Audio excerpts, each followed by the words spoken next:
Okay, let's do a preview of Game 6 of the PBA Final. Sabay akalain nyo, it's San Mig Coffee with the lead. Oh my gosh!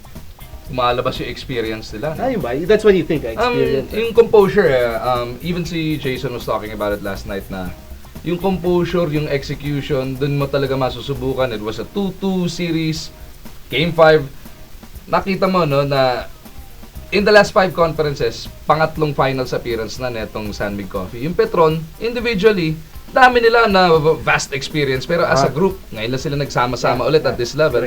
On paper, a lot of people will still argue na dapat mas malakas pa rin yung Petron. Pero yung iba nga yung sa basketball, yung magkakasama na kayo sa gera. You think, malaking factor yung experience as a team, no, sa finals. Kaya itong San Mig Coffee now has the lead.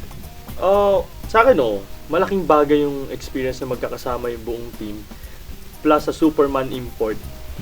Plus, ako masasabi ko, one of the best coach talaga na nandun sa team mo.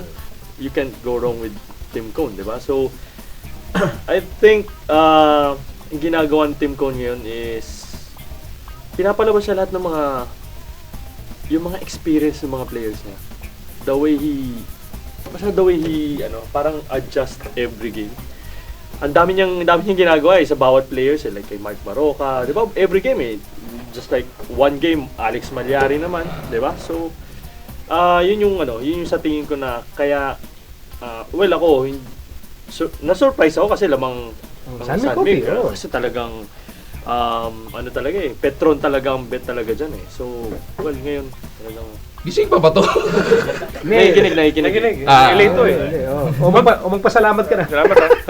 Bakit ako magpasalamat? San Mig to. Galing daw ng San Mig. Pero yun lang. Because of the experience din, tapos with the experience coach. And, do you agree? Agree. bilis Relate to eh. Hindi, sinabi ni Mago na lumabas yung experience. Agree ako eh. Kasi lumabas si Yancy De Ocampo eh. Ano ba bang experience yung kailangan mo? Sinaparasas na si Junior eh, no? 10 straight points ba siya? Anong game mo, no? Hindi lang yun eh. Crucial yung mga jump shots ni Papa Yancy kahapon. Pero yung pasa niya dun sa of the low post, parang hindi ko na nakikita yun sa PBA ngayon. But then he showed that if he gets into the right system, kaya niya pa rin mag-contribute. Other than Mark Baroka, I think Yancy De Ocampo is your finals MVP. Is my finals MVP. Si Yancy, inaano ni Tim Cone na parang si Sanitas eh. Sa post eh, di ba? Sa triangle offense. Tsaka nakakalimutan na ng mga tao, dati tumitira pa ng tres yan si Yancy. So may kamay talaga si Yancy. May kamay natin din nakita. May kamay talaga yan, yung pang-gano'n. Meron talaga yun. MP pa sa elbow niya, bago hasa. Medyo may tama ka sa kamay. Meron talaga yan, Ibang kamay. The big slow. No, but Charles, I mean, it's hard to imagine Petro na bibigay na lang. That team is too talented para bibigay lang sa Game 6. But for me, I'm really so impressed with what Coach Tim's done. As LA said, you could really see he's pulling out all his tricks. He's really doing everything. I don't think anybody could do a better job coaching that team right now, the way he's doing it. And, you just see the way he's gotten Mark to play. Malyari suddenly became such a mature player. PJ James, I mean, everybody's contributing. But guys like Yancy, I don't know which one of us picked na he'd be like a crucial guy in this show. But Malamang wala kasi wala naging crucial siya eh. So, malamang wala naman meron eh. But I guess with Petron naman, it just seems that when they were winning, everything was okay. Now that they're losing, they're facing adversity for the first time. They're all acting differently. And it's not a knock against their players. I mean, it's just parang nabigla lang sila. They don't know what hit them. And I feel that they're running away from what was working from them a bit. Syempre, Coach Tim's messed them up with a lot of defensive gimmicks. But, I mean, Petron's really good, and I'm just really impressed with the way San Mig played, especially that Game 5. Grabe. Okay, your expectations for Game 6? For Game 6, etong Petron, they'll have to, like what Charles said, they'll have to go back to what brought them to this point. Ultimo sina Kramer, hindi nakakapag-contribute yun. Parang basag yung kumpiyansa nila lahat. After that Game 5, wala ka stick. Wala kang Hindi, ang galing-galing nga ni Kramer.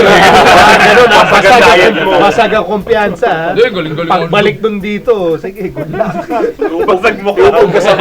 Iupog ka sa muscle nun. You were saying... Ang swerte ng Petron dito, 2-day break. 2-day break Wednesday pa. Sunday correct. sila Tama, na tama, down tama. ng 2-3. 2-day break, you have enough time. Hindi yung, kausap ko nga si Coach Rick, isa sa mga coach ng Sunmic, isa sa assistant coach, sabi nga niya, sana Tuesday na yung laro. Oo nga. Sigurado, Kasi tapos. sayang yung momentum. Sayang yung momentum. Yun ang nakakatakot dun sa Yun ang sa Petron, it's gonna be up to them. They will have to go back to what brought them here. Yung teamwork nila, and yung fourth quarter nung kagabi, kanya-kanya na sila eh. Kahit si Millsap, wala nang tiwala sa mga kami. They'll have to start trusting each other again, trusting the system of Coach G, and they will have to dig deep dahil prime na itong Sunmic. Oo nga, no? Sa first time nila natalong back-to-back, ha? Yun na nga, yun ang mabigat. Yun ang mabigat. Yun ang mabigat. Okay, sino ang pinaka, para sa gut feel lang, LA, no? Sino yung pinaka-importante Petron player sa Game 6? Well, alam na. Well, number 1 si Arwin. He has to, Kasi siya inaantay ng siya yung mga kampe, inaantay. ng mga tao. Siya yung So, siya yung key doon. For me, kay Arwin lang, kung ako si Arwin, I'm struggling offensively. Pero I can do, marami akong pwedeng gawin eh.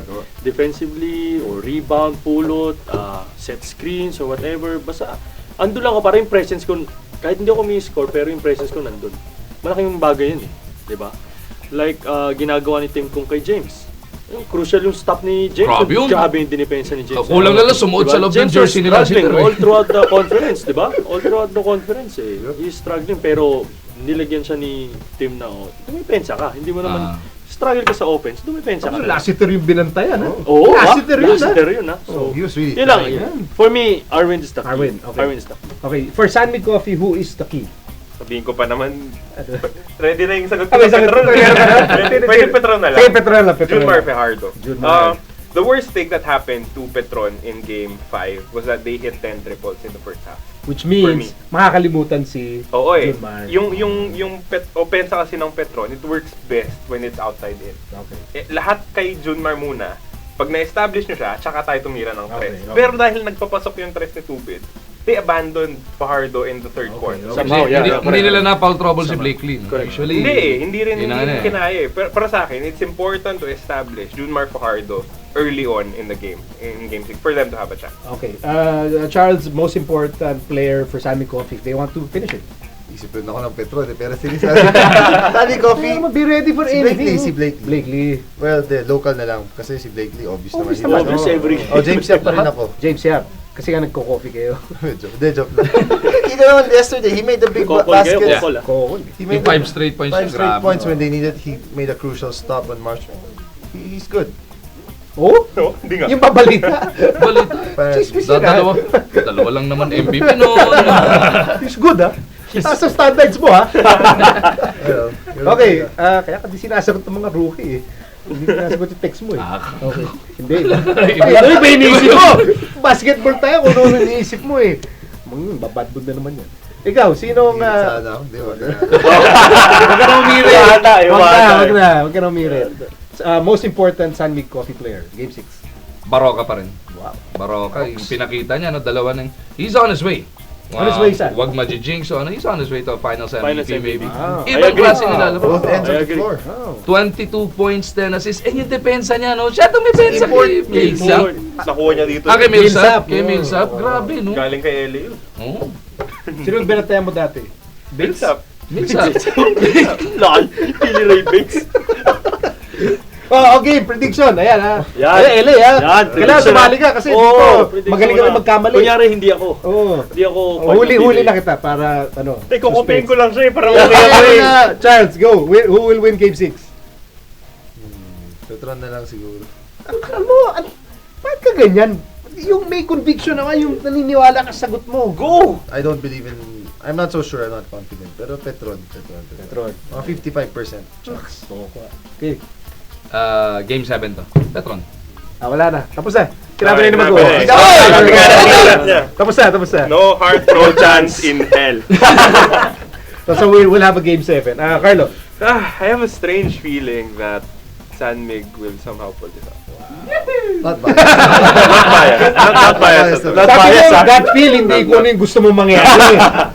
Na-replay ko na sa utak ko eh. Ready na talaga yung Nakumbinsi ko na yung sarili ko eh. The way they're playing though. Yeah, won't be surprising. LA, ito na, last. LA. Oh. Ba't last? Kasi, Hindi na, Hindi. na. kung gusto mo last sa LA, ikaw muna. Ako? Game 7. Okay. LA. Ako, Petron ako. Oh? Petron din ako eh! Petron din ako eh! Game 7 to. Game 7 to. 4-1. Hintay tayo next week. Game seven. Crucial kasi yung 2 days eh. Oh, ako tingin, Crucial. Junma will have like a monster Ah, game. yeah. Agree ako sa inyo na. Pag manalo sa Nick, bakit tayo next week? Oo, madali. Okay, so recap. Petron. Petron. Petron. Petron. Yung mga youngsters magagalit Ano sa'yo. yun? Game 6, Petron. Okay, so Petron, at Sandy Coffee.